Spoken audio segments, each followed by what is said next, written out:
Kit Guru has previously reviewed the Corsair Frame 4000D and 5000D cases, which focus on airflow, cable management and ease of build. And today we have the Corsair Frame 4500X, which is all about RGB lighting and curved glass. And look, it comes with a useful decal that tells you how to remove that glass. It doesn't get much more straightforward than that.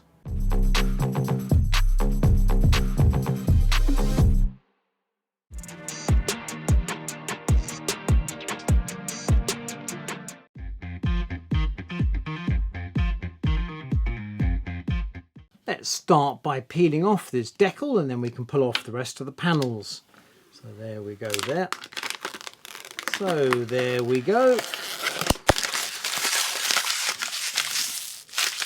That's a noise. With the glass removed, you can see this does indeed look like a member of the Frame family. And if it had a mesh front panel, you'd completely believe it as a Frame 4000D. Around this side, we pop off that panel and this panel, which has got filtration because the air flows in through these three fans on the side. When you look closely at the fans, you'll see that they are reversed, which means that although you can see the pretty side of the fans, they're actually in intake. That makes sense in this particular case because you don't get air coming in the front. So you're drawing air in the side and it's passing through the case, and once you install a fan in the rear, some will go out the rear, but mainly it's going to go out through the roof. On the subject of the roof, 2 thumb screws.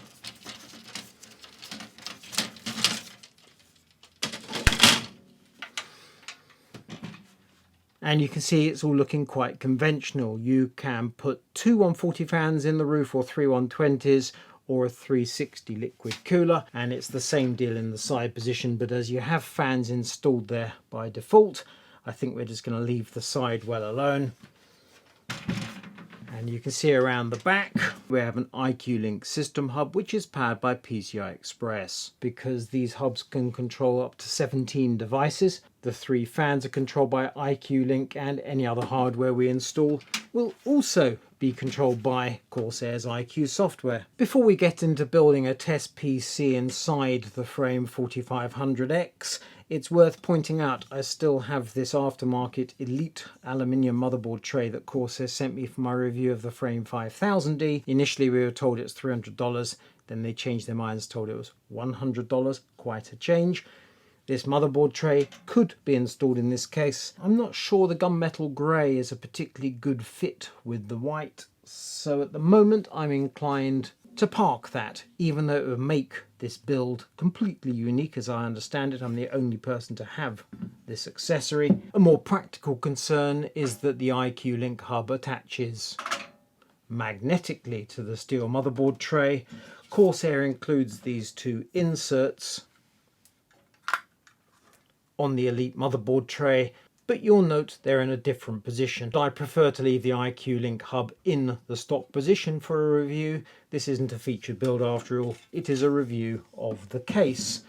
So I'm going to leave well alone, and instead I'm going to crack on with a PC build.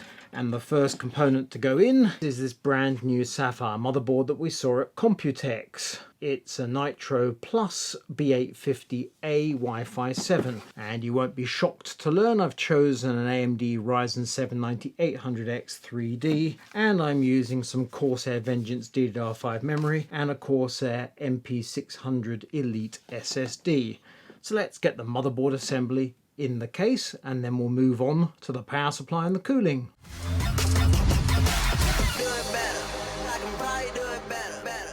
I like how that's looking. The next step is the power supply. Corsair Shift RM1000X, so 1000 watts, gold rated. The significant point being is the connections are on the side. The power supply is going to go in with the fan on the bottom because we have a full length filter. So loads of potential for airflow, and that's despite the fact the power supply shroud is also fully ventilated. So I'd actually be perfectly happy having the power supply either up or down, but with the connections on the side.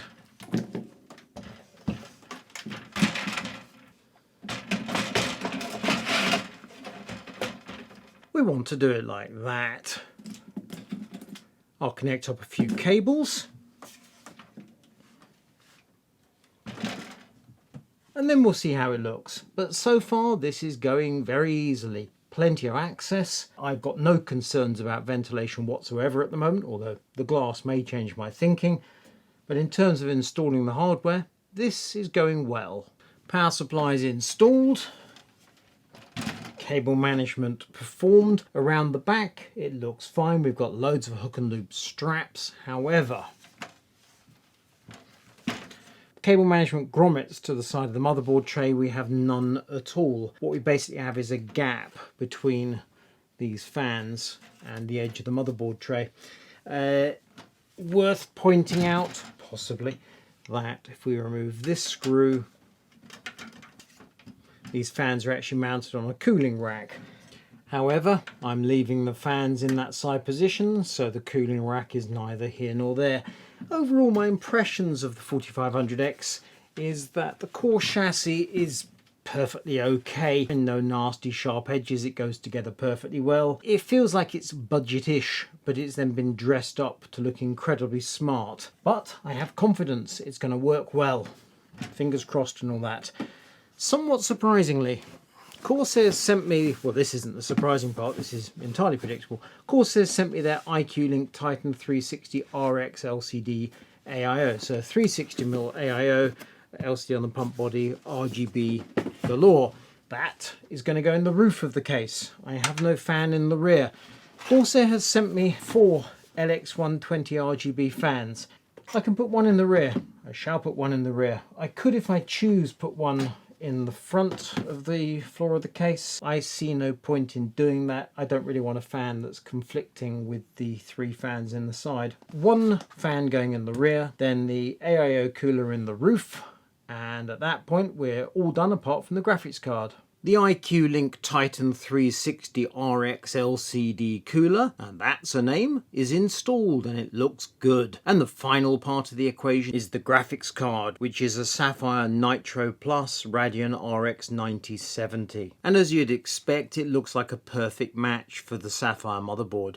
Installing the graphics card is the usual thing of removing the PCI Express blanks, putting it in place, screwing it home. However, for some reason, the screws are slightly obscured by the back of the chassis. Now in that situation, very often you find there's a little blanking plate over the screws, which goes in that position there. And you can see there are 2 thumb screws here, so you might think that's what's going on. But no. That's actually a neat rotatable bracket for those people who fancy installing their graphics card vertically. It's nothing to do with in fact, this is helpful.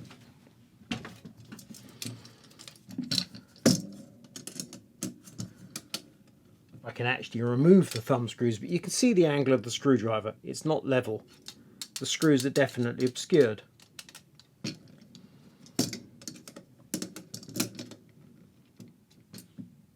I think I know what they've done. Let's look in the accessory pack, which I haven't mentioned. Nice little accessory tub.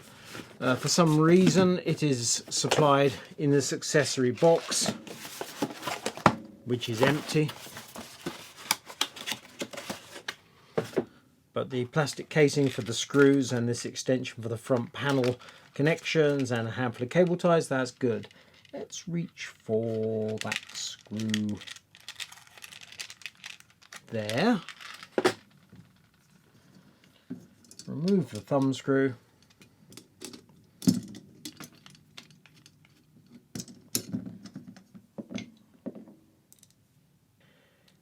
I think what they've done is to design a case where they originally had screws holding in the blanks, which are pretty much in line but not quite, but close enough.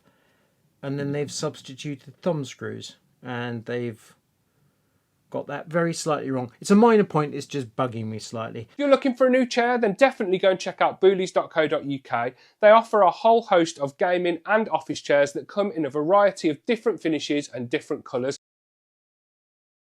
Quite an exciting graphics card, apart from the fact it looks rather stylish. Bearing in mind this is a Radeon 9070, you will note no power connections, except here we have a 12 volt high.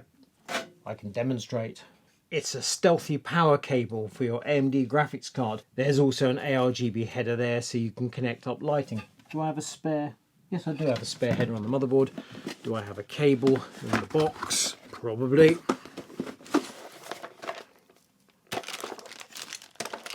There we go. RGB cable. There's a graphics card support, and there is an alternate cable if you want to use 8-pin PCI Express rather than the stealthy 12 volt high power connection. Technically, actually rather better, but we have 12 volt high power. I will give that a whirl and we'll see how it goes. ARGB header at the foot of the board, also ARGB header right up the top. I think I can feed this through and then loop it up. Bearing in mind at the moment all my ARGB control is being handled by Corsair through the IQ link, so the headers on the motherboard are completely unused. Right, let's do that.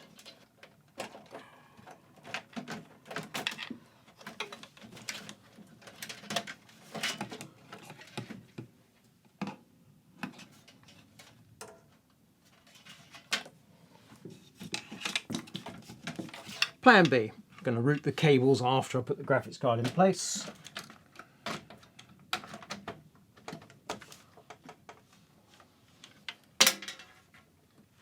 The GPU support that comes with the case appears to be fouling our graphics card, so let's get that out of the way. Right, let's try that again, shall we? I've removed a fourth blank, and now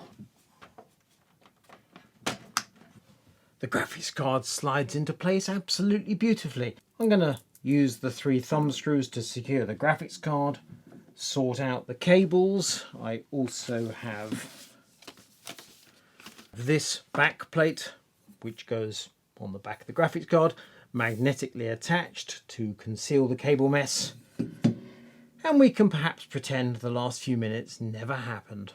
The graphics card is just in the middle of the PC and then there's space. It looks absolutely great. I'm going to put the main glass on and I'm going to start it up and let's see what the RGB looks like. Oh, we got RGB. Lots of RGB. Default rainbow.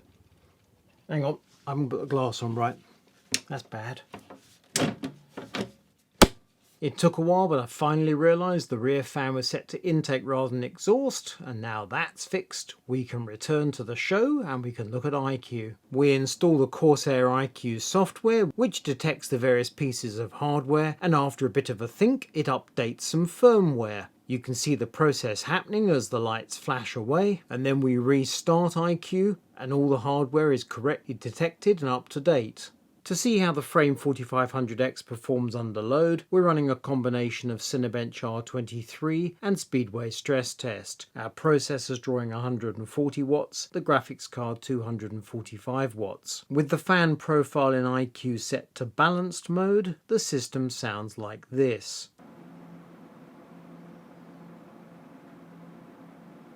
We use smoke to visualize the airflow. Of course, the intake is at the side and the exhaust is on the top and at the rear. When smoke goes in at the upper part of the side panel, it pretty much immediately is ejected out of the top of the case. Smoke going in at the bottom of the intake seems to spread slightly further towards the rear of the case. We can see that smoke that goes in the middle of the side also is ejected pretty much vertically. The fan we added at the rear of the case appears to have little or no effect. I didn't put my usual temperature charts on the screen because I don't have any data for this graphics card. It's only just arrived, and frankly cooling this hardware is relatively trivial. As I say, the CPU is drawing 140 watts. If you can't cool a Ryzen 7 without difficulty, you've got problems. But to give you the information, at an ambient of 20 degrees Celsius, the CPU is running at 75 degrees, and the graphics, which pull 245 watts, a mere 59 degrees. In other words, icy cool hardware. And let's move on to pricing. The full name for this case is actually Corsair Frame 4500X LXR Link, and it will sell for £169.99 including VAT here in the UK. You have to factor in the 3 reverse rotor RGB fans in the side, and also we have the IQ Link hub around the back. Let's move on to my pros and cons. On the good side, the main panel of curved glass looks spectacular. Secondly, you have plenty of access for easy PC building. Thirdly, the rear expansion plate can be rotated for vertical GPU installation. Cons, the negative points: there are no cable management grommets. Secondly, with the glass removed, the chassis feels somewhat flexy. Actually, let's just try it with the glass installed. With the glass installed, it feels rock solid. It's a question of it feeling a bit flexible when you're actually building the PC. And thirdly, I found the graphics card installation was slightly awkward. That might of course be down to the specific graphics card rather than the case, but the fact is I ended up removing this Corsair GPU support, and it made my life better. I've also removed and then replaced the 4th PCI Express blank at the back because I had no space to work with. So fiddling in the graphics card took slightly more work than I expected. You will note those negative points are very minor, and they seem to be specific to my experience building this hardware into the case. I'm giving it 8.5 out of 10. It's worth buying. Do please check us out at kitguru.net on the web, and also we're on TikTok.